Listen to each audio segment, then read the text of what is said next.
This week on Jerusalem Dateline, Iran sanctions U.S. officials from President Trump's administration. Could it be a death threat? And Iranian-backed forces attack U.S. troops in Iraq, demanding they leave. Plus, an exclusive report from Syria on the growth of democracy in the heart of the Middle East. And the biblical Shemitah year. What does it mean? All this and more this week on Jerusalem Dateline. Hello and welcome to this edition of Jerusalem Dateline. I'm Chris Mitchell. Iran imposed sanctions on dozens of members of former President Donald Trump's administration. Some consider that those sanctions amount to assassination threats. And in fact, just one day after the sanctions were issued, a leader in Iran's Revolutionary Guard Corps made just such a threat. One current U.S. official warned Iran of severe consequences for any harm done to them. Over the weekend, the commander of Iran's Revolutionary Guard Quds Force called for people to take action within the United States. He said, wherever it is needed, we will provide for the basis of revenge against the Americans from within their houses and by people by their side without us being present. In reply, White House National Security Advisor Jake Sullivan declared, "Make no mistake, the United States of America will protect and defend its citizens. This includes those serving the United States now and those who formerly served." Victoria Coates is one of the 51 on the sanctions list who served as Deputy National Security Advisor in the Trump administration.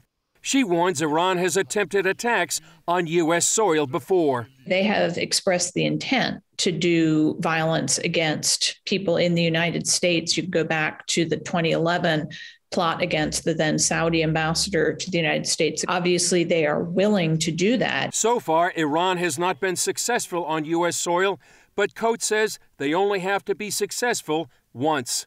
She says it serves as a wake-up call to the Biden administration. I would like them to see the Iranian regime for what it is. This is what they do. And so when you are attempting to negotiate with them, bear this in mind. The smiling face you see across the table from you is maybe not the real face of this regime. And look at their actions, not at their words or what they might be willing to say in Vienna. Coates warns about being too eager to enter into a nuclear agreement. In the meantime, talks resumed in Vienna to restart the Iranian nuclear negotiations. Israeli Prime Minister Naftali Bennett said Israel was not bound by the outcome of the talks. Israel will continue to maintain full freedom of action anywhere and at any time without restrictions. Former Israeli ambassador to the U.S. Congress, Yoram Ettinger, warns the U.S. administration is misjudging the Ayatollahs. They seem to believe that the Iranian leopard can be induced to change its spots. The current administration in Washington assumes that terrorism in general is driven by despair, not by fanatic religious vision, but sadly divorced from reality. Meanwhile, Iranian-backed forces launched 2 drone strikes against U.S. troops in Iraq.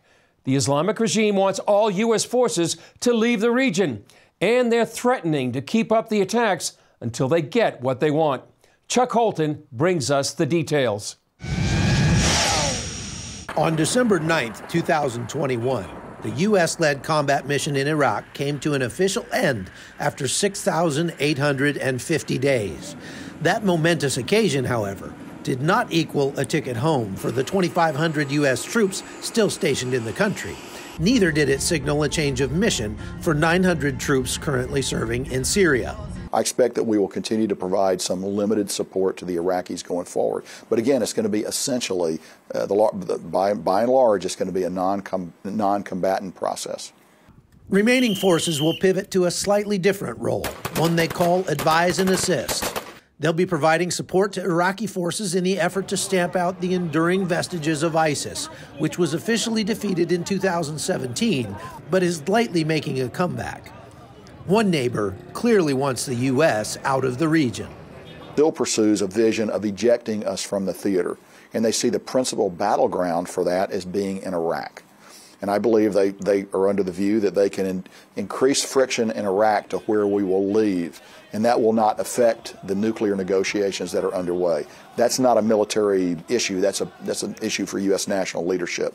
But I think it's a dangerous position for the Iranians to maintain, because I think they're not going to be able to decouple those two things. Iran's president recently called for former President Trump and his top advisors to be charged with the 2020 killing of Iranian General Qasem Soleimani. The then President of America, which is the main aggressor, murderer, and a criminal, must be prosecuted and killed. A sentence of God must be executed against him. During this massive memorial held in Tehran on the anniversary of Soleimani's death, American and Israeli flags were burned, and the familiar chant of "Death to America" echoed through the streets.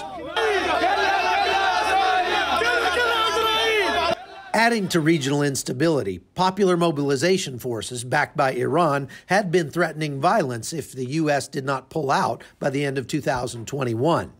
Now they're making good on those threats. Since the beginning of the year, missiles have been fired at U.S. bases in the region on an almost daily basis. So far, no injuries have been reported, as the killer drones were brought down by counter-rocket, artillery, and mortar batteries, which can fire more than 4,000 rounds per minute. The U.S. is now striking back in retaliation, which shows the combat phase of this conflict might not be over after all. For CBN News, I'm Chuck Holton. Coming up, a Frontlines report on the growth of democracy in the heart of the Middle East.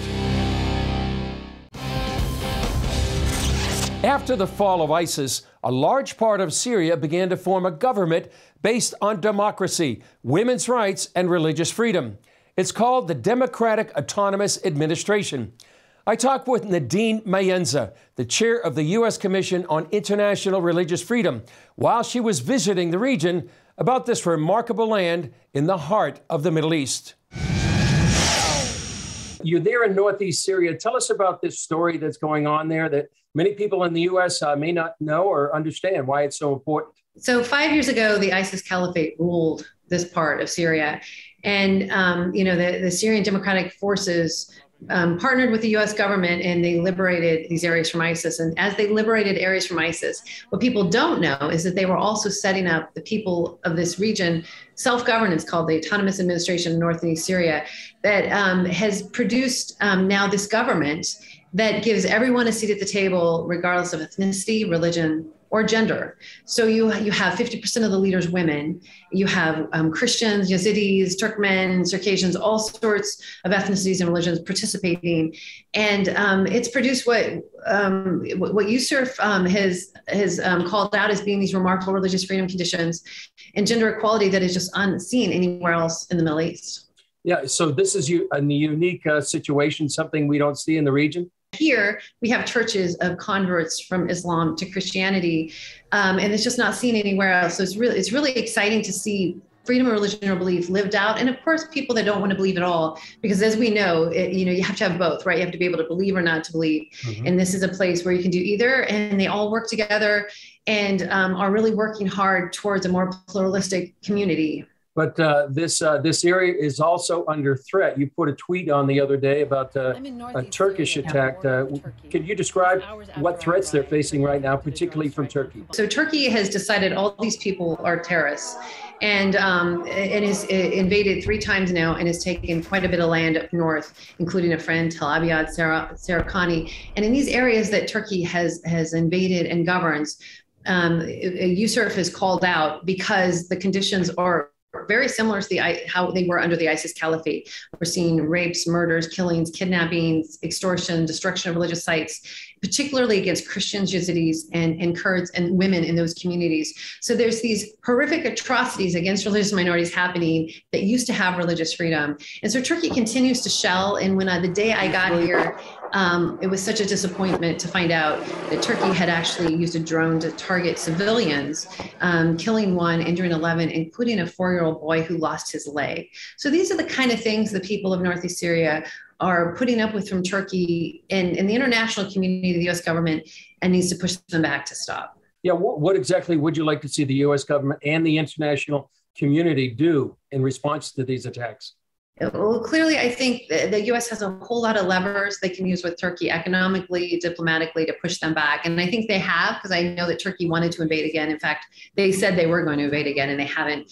So I know the U.S. government doesn't want to see that happen. I do hope that as we're speaking, that there is some diplomatic action happening or some threats of economic sanctions to push Turkey, who's a NATO ally, should not be acting this way against civilians. Would you like to see the U.S.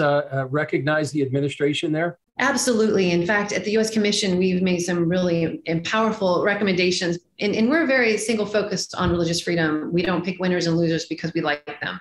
You know, I supported the Thomas administration before I even visited. So, and obviously since I've come here and gotten to know them, I like them even more, and I'm more impressed by their commitment to tolerance and you know, building interfaith relationships. But our recommendations are to give recognition to the autonomous administration as a local legitimate government. And how can people pray for what's going on there? Well, people can pray that first of all, that the Christians and religious minorities here would have the strength to endure, you know, the continued struggles and persecutions they have. Pray for leadership here to be able to have wisdom, and for the U.S. government to be able to make the kind of hard choices. You know, earlier this week, they also had an interfaith conference here where they brought together all the interfaith leaders. And it was just the most amazing thing to talk about, have all these imams get up and talk about, you know, religious tolerance and about how Christians and Yazidis should be able to live together. And that is, you know, what they want here. So just pray that that continues, because that's the best way to fight the ideology that ISIS is pushing here. And the economy, though, is you know, it's a threat because, as we know, no matter how much you support a government, if you can't feed your family, it puts a lot of pressure on communities. So pray that this lightens the load so that the religious minorities that, you know, have been here since the beginning of Christianity are able to stay. Up next, condolences from around the world for Israel's President Isaac Herzog on the passing of his mother, and a look at the historical impact of the Herzog family on the State of Israel. U.S. President Joe Biden and leaders from around the world sent their condolences to Israeli President Isaac Herzog on the passing of his mother. Ora Herzog, who was 97, was laid to rest in the Great Leaders of the Nation section at the Mount Herzl Cemetery. Ora was the wife of Chaim Herzog, Israel's 6th president. She was remembered by her son as having 3 great loves in her life. First of all, your love of our father and the family. You were his source of strength and his partner on his extraordinary life's journey. Your second love was for the State of Israel, for the sake of whose resurrection you made Aliyah from Egypt, for whose sake you were seriously wounded in 1948, for whose success and prosperity you worked your whole life in many diverse realms. Your third love was for good taste, aesthetics, warm and high-quality hospitality, for cordially welcoming guests, and for understanding the big, wide world. Here's a story CBN senior editor John Wagi did a few years ago about the incredible role Chaim Herzog played in Israel's history, with his wife Ora at his side. By the end of May 1967, the die was cast. Israel would soon be at war on all borders. Prime Minister Levi Eshkol tried to reassure the nation, but he was ill and faltered during his address. Military General Chaim Herzog stepped in to fill the gap with radio commentary in Hebrew and English. A new page has been opened in the history of our people's battles and of the courage of Israel. And deep in the heart of each and every one of us at this moment, when we think of those engaged in the struggle, there is, irrespective of whether we normally pray or not, a prayer that the guardian of Israel shall neither slumber nor sleep. During the Six-Day War, Chaim Herzog didn't just calm the nation.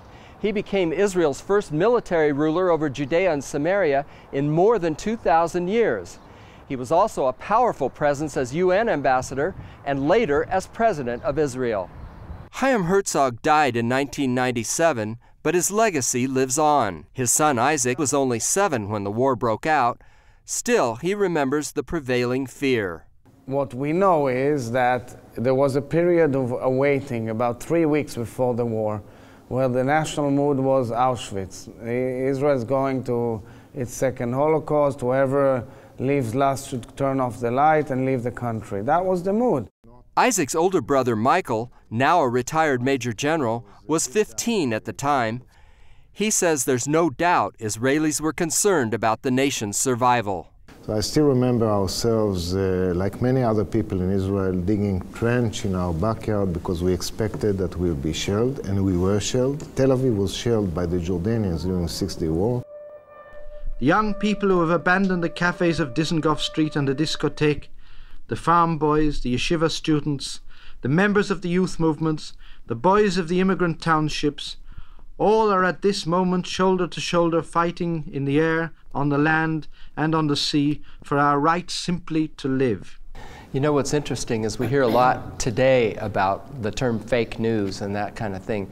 67 was a banner year for fake news, especially in Egypt and in Syria, and your father was kind of counteracting that to a people that didn't know really what was happening. They had to hear the truth. We would hear what was called Kol Kahir, voice of Cairo, and they would speak in Hebrew, and they would say the worst things. We're going to throw you to the sea. I guess you heard it. They said terrible things, and people were, there was anxiety, but he provided very professional analysis. He first of all, he knew the situation. I am broadcasting from Jerusalem to the sound of heavy shelling. A strange form of quiet and anticipation has fallen along the front line, a quiet that may foretell great tidings. He would broadcast 3 times a day. He would also broadcast in English, so there were both BBC and others, but the 3 times a day you would walk in the streets of Tel Aviv and you would hear his voice throughout the city, people just listening, stopping and listening. And it was awesome. I heard his voice in the trench. I heard my dad, my mom brought a little radio, and we would hear him in the trench, and he calmed us down. I was told by soldiers in the front lines, and they would listen to him, and I was told by quite a few of them that this really boosted their morale before going into battle. Just one day into the war, Israel's Air Force virtually destroyed the capacity of Egypt, Syria, and Jordan to strike from the air. On the ground, Israel's army penetrated deep into the Sinai and pushed toward Jordan on the West Bank. By day 3, Chaim Herzog could tell the nation the unthinkable. After 2 millennia, Jerusalem was back in Jewish hands. The miracle of our generation continues, as does the brilliant campaign, the like of which there is no record of in the history of Israel, and perhaps in the history of the nations, and which has achieved today what millions of Jews throughout the generations have prayed for. We live in a very different era than 1967, but in my mind, what our father, the impact his broadcast had on the national morale is reminiscent of the impact that Churchill's broadcast had on British morale during World War II, and that was very significant. And indeed the saying goes, Jerusalem is a gift of the whole land of Israel. On the altar of the Temple Mount and Mount Moriah, the people of Israel offered up today priceless sacrifices which swell the toll of sacrifice by earlier generations. Our victory was not lightly achieved, and at this moment it is well that we remember those who offered up their lives for the glory of the Almighty and the nation. John Waggy, CBN News, Jerusalem. Up next, a biblical look at the concept of Shemitah, letting the land itself have a Sabbath rest. In the book of Leviticus in the Bible, God commands the Jewish people after they enter the Promised Land to give the land a rest or Sabbath every 7th year. Israelis Jeremy Gimpel and Ari Abramowitz of Irogoat Farms in the Judean Hills explain the importance of the commandment and its observance even today. Just as humans have a 7-day cycle in our weeks, so the land of Israel itself has a 7-year cycle. And on the 7th day, just as we rest, like it says in the 10 Commandments, to rest and make that day holy, so every 7 years we take the 7th year and the land rests and the fruit become holy. So we're not meant to work the land during that year, we're meant to let her rest. And what that really does for the Jewish people and what it's meant to teach the world is most people sort of see the earth and, well, how can we extract whatever we need as some sort of tool in our shed of what we need to accomplish? And Shemitah teaches us that the land is alive. We have a relationship with her. It's not something that we can just use and abuse, but just like we have Shabbat, the land has Shabbat. When the Jewish people are outside of the land becomes sad, goes into exile. When the Jewish people come back, she comes back to life again. She becomes happy again. And it's teaching us to not only connect to God, but to connect to nature itself, to connect to the land itself, and through that connect to God. And so this year is a sabbatical year, so there's no farmers working in the land. We're just letting the land rest and giving it back to God. So the Torah tells us that one of the reasons for the exile that we endured for thousands of years was because we as a nation did not respect the sabbatical year, the Shemitah year. So God said, I will exile from your land so the land can have the sabbaticals that it's owed, that it deserves. And so now we're back in the land and we want to learn that lesson. We have a lot of lessons to learn from the exile that we endured, but one of them is to respect and honor the land as a gift that God has entrusted us with, but it doesn't belong to us. We belong to the land. The whole land belongs to God, especially on the sabbatical year, and it's a reminder of the truth of this world. Well, that's one of the special biblical observances here in Israel today. Well, that's all for this edition of Jerusalem Dateline. Thanks for joining us. I'm Chris Mitchell. We'll see you next time on Jerusalem Dateline.